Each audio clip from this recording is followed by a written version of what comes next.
Assalamualaikum warahmatullahi wabarakatuh. Perkenalkan, nama saya Muhammad Rifki Fadilah, NPM 1811060402.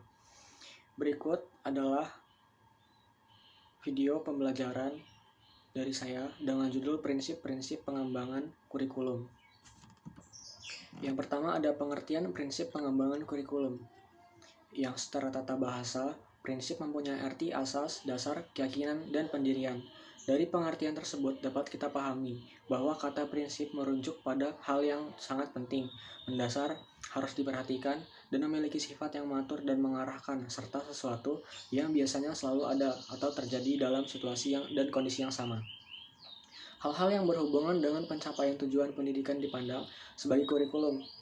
Esensi dari pengembangan kurikulum adalah proses identifikasi, analisis, sintesis, evaluasi, pengambilan keputusan, dan kreasi elemen-elemen kurikulum. Agar dapat mengembangkan proses kurikulum itu secara efektif dan efisien, maka dalam bekerjanya, para pengembang kurikulum harus memperhatikan prinsip-prinsip pengembangan kurikulum.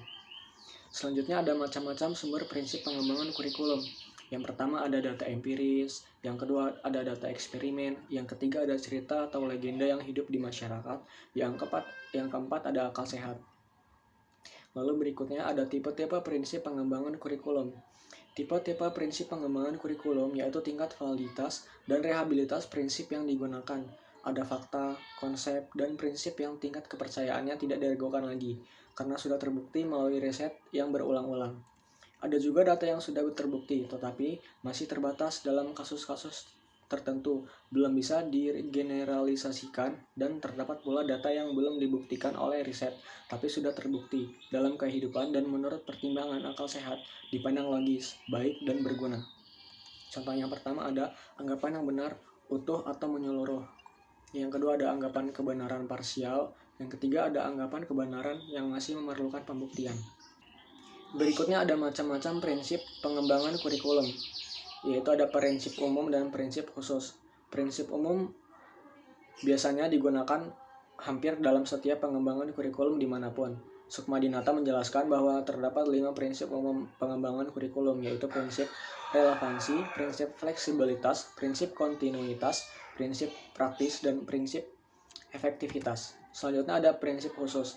Prinsip khusus berkaitan dengan prinsip yang hanya berlaku di tempat dan situasi tertentu.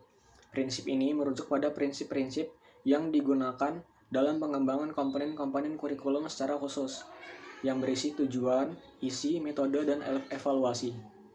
Karena adanya perbedaan, mengakibatkan adanya penggunaan prinsip-prinsip yang khas. Menurut Sukmadinata, terdapat prinsip-prinsip pengembangan kurikulum khusus, yaitu prinsip yang berkaitan dengan tujuan pendidikan, prinsip yang berkaitan dengan isi pendidikan, prinsip yang berkaitan dengan proses pembelajaran, prinsip yang berkaitan dengan media dan alat bantu, dan yang terakhir ada prinsip yang berkaitan dengan evaluasi. Sekian video pembelajaran dari saya. Terima kasih. Wassalamualaikum warahmatullahi wabarakatuh.